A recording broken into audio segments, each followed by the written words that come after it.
qui sont au pouvoir depuis plus de 40 ans. D'autres qui sont morts parce que justement, ils ont été destitués. Si on ne les avait pas chassés du pouvoir, ils seraient encore en vie. Vous êtes sans pitié, cher président.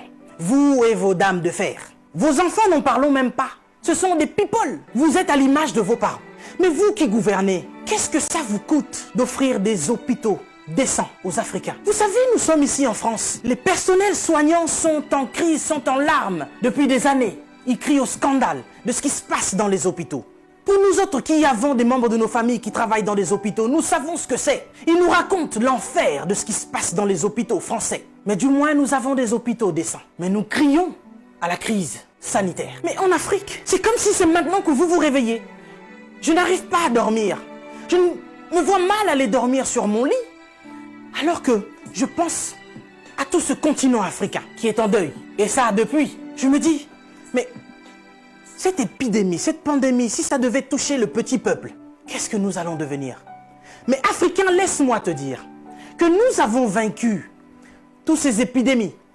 Choléra, Ebola, malaria, palu. Nous vaincrons ce petit Covid-19. Nous sommes plus forts que ça. Nous sommes bien plus forts que ça. Peut-être que je ne suis pas au courant, mais jusqu'à présent, ceux qui ont apporté cette épidémie, ce sont des gens qui sont venus de l'extérieur. Les étrangers. Et puis ça touche des personnes qui sont bien placées, des gens qui, je pense, ont une belle vie. Mais ce petit peuple qui vit dans des bidonvilles, ce petit peuple qui vit des conditions sanitaires incroyables, Dieu préserve ce peuple. Cher Africain, laisse-moi te dire que tu es fort. On veut t'affaiblir mentalement pour te faire comprendre que tu es faible. Et voici que ça fait des siècles que l'homme noir meurt de la drépanocytose. Personne ne cherche le vaccin. Personne ne cherche à soigner cela parce que, dit-on, c'est la maladie des Noirs. Mais soudainement, on nous parle d'un vaccin pour aider la population noire face à cette pandémie de Covid-19. Nous n'avons que faire de vos vaccins. Et nous n'en voulons pas. Si vous avez envie de faire des tests, testez vos animaux, vos chiens, vos chats.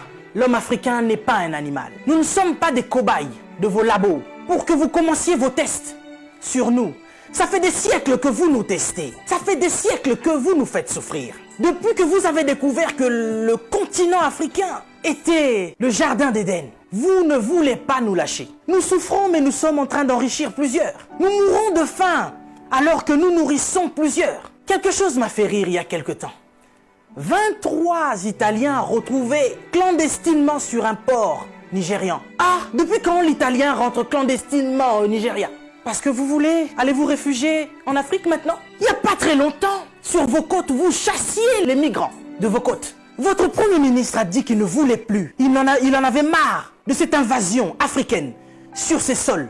Nous avons vu un migrant noir mourir dans les eaux de Venise sans que personne ne lui porte secours. Parce qu'il était noir, parce qu'il était africain. Nous avons tort parce que nous sommes africains ou parce que nous sommes riches de nos sols? Parce que nous avons de quoi manger et de quoi nourrir toute cette planète. C'est pourquoi l'Africain souffre. Mais Africain, laisse-moi te dire que tu es fort. Laisse-moi te dire que tu es vaillant. Laisse-moi te dire qu'il en faudra beaucoup plus pour te vaincre.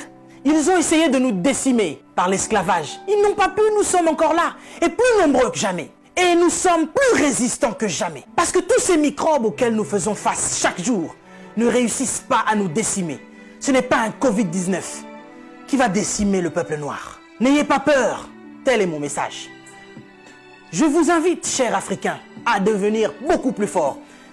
Ne faites pas confiance à ceux qui nous gouvernent. Ça fait des lustres qu'ils sont là. Ils prennent leur retraite tout en étant présidents. Ils ont du mal à lâcher ce fauteuil qu'ils pensent être éternel. Qui a